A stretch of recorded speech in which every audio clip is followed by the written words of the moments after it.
দিয়েছি, শুধু দলের অনুমোদনের অপেক্ষায় আছি। দল অনুমোদন দিলে তো আজকেই বলে দিতাম যে আমি দাঁড়াচ্ছি, কিন্তু এটা তখন একটা দল, আমাদের দলে একটা পোস্ট, বাকি সব ল্যাম্প পোস্ট, এ ধরনের ব্যাপার নয়। ডেমোক্রেসি আছে, রাজ্য কমিটি আলোচনা চলছে, পক্ষে বিপক্ষে মত দিচ্ছে, দাঁড়ালে লাভ কি, না দাঁড়ানোর পক্ষেও মত দিচ্ছে। আশা করছি আমি কনভিন্স করাবো। আমি আমার প্রথম দিনে যেটা বলেছি, এখন আমি আশাবাদী আমার দল অনুমোদন দিলেই আমি এখানে কন্টেস্ট করব। দেখুন, আমাদের দল 42টা জায়গায় আসন দেওয়ার মতো জায়গায় নাই, তবে ভালো সংখ্যায় আমরা সিট দেব। আমাদের সেই জায়গাগুলোতে আমরা খুব তাড়াতাড়ি 2-1 দিনের মধ্যে অবজারভার আমরা ডিক্লেয়ার করে দেবো, তারপরে পরে আমরা প্রার্থী ডিক্লেয়ার করবো। লোকসভা কেন্দ্রে আপনাদের সংগঠন কি সেই জায়গায় তৈরি হয়েছে যেখানে অভিষেকের সঙ্গে লড়াইটা সম্ভব? দেখুন, প্রশ্ন ধারণ করেছেন। আমরা সেই সমস্ত জায়গাতেই প্রার্থী দেব যে সমস্ত জায়গাতে আমরা রীতিমতো গণতন্ত্রকে মান্যতা দিয়ে আমরা গণতান্ত্রিক লড়াইয়ে প্রধান দুই অপোজিশন বিজেপি এবং তৃণমূলের বিরুদ্ধে সমহারে লড়াই করতে পারবো। শুধুমাত্র হাসির খোরাক হয়ে জামানতজব্দ হয়ে যাবে, যেখানে আমরা সংগঠন নয়, সেখানে আমরা প্রার্থী দেবো না।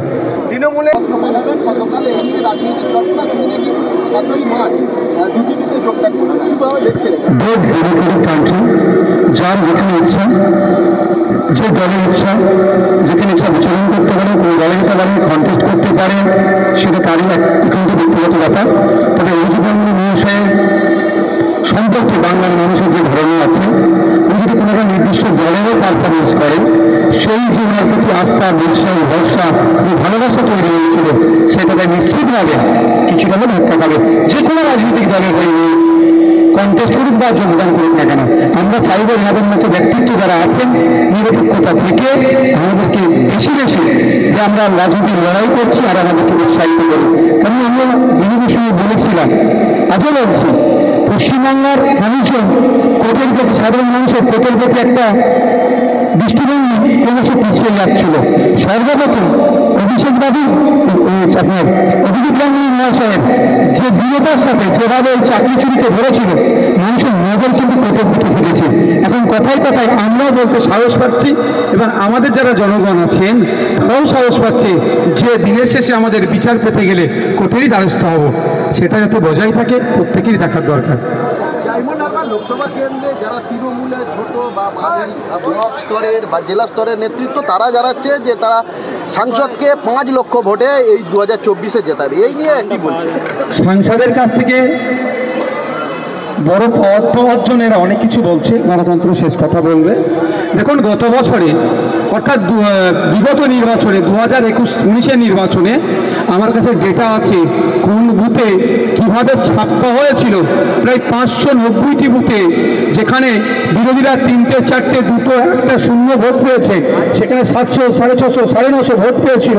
সেই সমস্ত বুথগুলোকে আমরা কিন্তু ভালো করে নজরে রেখেছি। ইলেকশন কমিশন অফ ইন্ডিয়ার কাছে ওই বুথগুলো সম্পর্কে ভালোভাবে দেবো।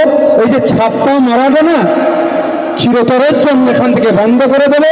5 লক্ষ ভোটে জিতবে না, এখান থেকে পরাজিত হয়ে কালীঘাটে যাবে, সময় কথা বলবে। দেখুন, আমি আমার অবস্থান ইতিপূর্বে বলে দিয়েছি, শুধু দলের অনুমোদনের অপেক্ষায় আছি। দল অনুমোদন দিলে তো আজকেই বলে দিতাম যে আমি দাঁড়াচ্ছি, কিন্তু এটা তখন একটা দল, আমাদের দলে একটা পোস্ট, বাকি সব ল্যাম্প পোস্ট, এ ধরনের ব্যাপার নয়।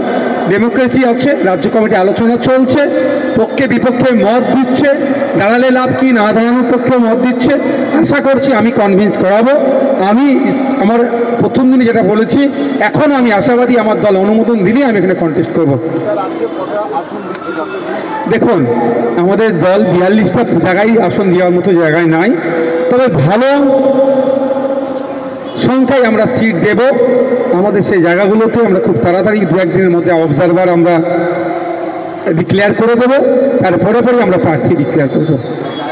লোকসভা কেন্দ্রে আপনাদের সংগঠন কি সেই জায়গায় তৈরি হয়েছে যেখানে অভিষেকের সঙ্গে লড়াইটা সম্ভব? দেখুন, প্রশ্ন ধারণ করেছেন। আমরা সেই সমস্ত জায়গাতেই প্রার্থী দেব যে সমস্ত জায়গাতে আমরা রীতিমতো গণতন্ত্রকে মান্যতা দিয়ে আমরা গণতান্ত্রিক লড়াইয়ে প্রধান দুই অপোজিশন বিজেপি এবং তৃণমূলের বিরুদ্ধে সমহারে লড়াই করতে পারবো। শুধুমাত্র হাসির খোরাক হয়ে জামানতজব্দ হয়ে যাবে, যেখানে আমরা সংগঠন নয়, সেখানে আমরা প্রার্থী দেব না। তৃণমূলের নেতা মন্ত্রীর দুর্নীতির কারণে কেন্দ্র 100 দিন এবং আবাস যোজনার টাকা দিচ্ছে, সেই জায়গায় দেখছি আমাদের রাজ্যের মুখ্যমন্ত্রী জনসাধারণের ট্যাক্সের পয়সায় তাদেরকে জনসাধারণের সেই 100 দিনের টাকা দিচ্ছে। কি বলবেন? সে কথাই বলছিলাম, 3,700 কোটি টাকা খরচ করে 100 দিনের কাজের টাকা নাকি বকেয়া মেটাতে চাইছে রাজ্য সরকার, যে টাকাটা সমস্ত রাজ্যবাসীর টাকা, রাজ্যবাসীর ট্যাক্সের টাকা। কিন্তু স্বল্প কিছু টাকা খরচ করে সুপ্রিম কোর্টে যাচ্ছে না আর্টিকেল 131কে সামনে রেখে, কারণ এরা তৃণমূল কংগ্রেস এত দুর্নীতি করেছে, যদি সুপ্রিম কোর্টে যায় কেন্দ্রের বঞ্চনাকে সামনে রেখে, তাহলে তৃণমূলের বড় বড় নেতাদের আবার জেলে থাকতে হবে। এই নেতাদের বাঁচানোর জন্য রাজ্যের পোশাকের অবস্থা খারাপ, তারপরেও 3,700 কোটি টাকা এইভাবে খরচ করছে। যে সন্দেশখালীর মা বোনেরা যারা আন্দোলন করেছিল তৃণমূলের এই শাহজাহান শিবুয়াদ রাইদের বিরুদ্ধে, ওখানকার মা বোনেরা বলছে যে নওশাদ সিদ্দিকী সাহেব আসছে না কেন, কবে আসবে? আমরা এখানে মাইনরিটি ভোট কম আছে, সেই জন্য কি এখানে মাইনরিটি মেজরিটির কথা আমার কোনো মা বোনই বলবে না। এটা আপনাদের দ্বারা বা আপনাদেরকে যারা বলেছে তারা তৃণমূলী হতে পারে। সত্যিকারের ওখানে আমার আদিবাসী যে মা আছেন, যে অত্যাচারিত মা, যে নিপীড়িত দলিত মা, যে নিপীড়িত সংখ্যালঘু মা, সে জানে তার সন্তান নওশাদ সিদ্দিকী এখানে আসতে চেয়েছিল, তাকে 8 ঘন্টা জেলের মধ্যে আটকে রেখেছিল, তার প্রতিনিধিকে পাঠিয়েছিল, সে নানান জটিলতার মধ্যে তাকে আটকে রেখেছে, তার সন্তান তার কাছে যাবে, সে মা আমার ভালো করেই জানে। এবার তৃণমূলীরা আমাকে বুমেরাং করার জন্য অনেক কিছু বলে, তৃণমূলীদের জবাব দিয়ে আমি প্রয়োজন বোধ করি না। শুধু সন্দেশখালী নয়, যার জন্য আমরা ফলতা পদ্মবাজ মহেশতলা, এখানে অনেক মাই বোনের অনেক অত্যাচারিত হচ্ছে, সেদিকে আপনার সংগঠন কীভাবে? আমার কাছে অনেক এসেছে, কিন্তু ব্যাপারটা হচ্ছে আমাকে সাথে সাথে এটাও বলেছে আমাদেরকে নিরাপত্তা দিতে হবে। তারা মুখ খুলতে প্রস্তুত আছে। ওখানকার বাচ্চারা স্কুল যেতে ভয় পাচ্ছে, মহিলা বাচ্চা শিশুগুলো মানে শিশু ক্লাস 10-11 যারা পড়ে, তাদের সাথে অন্যায় হয়েছে, তাদের ইফটিজিংয়ের সাথে শিকার হচ্ছে, তারা ভয় স্কুলে যেতে পারছে না, কিন্তু তাদেরকে আমি নিরাপত্তা দিতে পারছি না বলে তাদেরকে আমি তাদের পরিচয় তো ডিসক্লোজ করা যায় না, তাদের আমি আন্দোলন সংগঠিত করতে পারছি না।